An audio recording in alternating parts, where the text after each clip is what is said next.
this is your next scary story time. But this one isn't just a tale, it's real.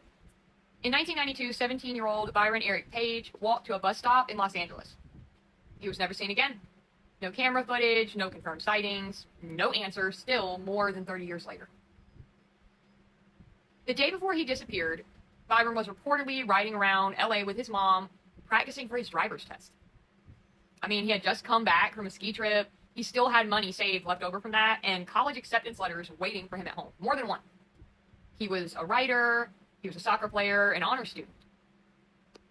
And just like that, he was gone.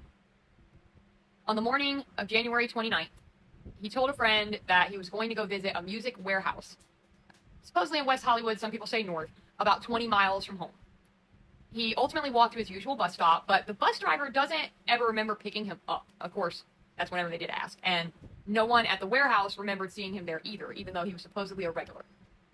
Police were called that night, but if you've watched my cases before, at the time, 17-year-olds weren't treated as urgent cases. I don't know who was, but it wasn't them either. They were just told to wait, so they did. This is a scary story time for sure, but it is the kind that sticks in your gut instead of like jumping out from the dark. Byron's parents drove the streets. They went and had flyers printed. I mean, they called everybody in his phone book, contacted all his friends, classmates, his clothes, comic books, that money that he had left over from the ski trip, they were all still in his room. Literally, none of this made sense. Some people think that maybe he walked into the wrong neighborhood. He was supposedly wearing all blue and white jacket, blue baseball cap, colors associated with a local crew or gang or whatever you want to call them. If you were in the wrong area at the wrong time, just wearing the wrong thing could ultimately put you in danger.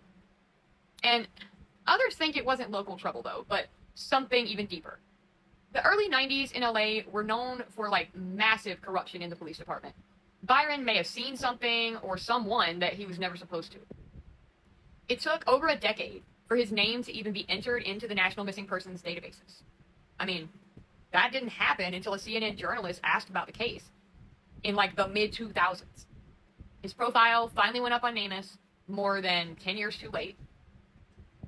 And another scary story time is where the system really just looked the other way. Byron Eric Page was 17 when he disappeared. Today, he'd be 50. No one has ever come forward with any type of real answers. But, I mean, in case anyone watching this does know anything, contact the Los Angeles County Sheriff's Department, because I'm going to be honest with you, this story is not over. And it's time that someone finished it.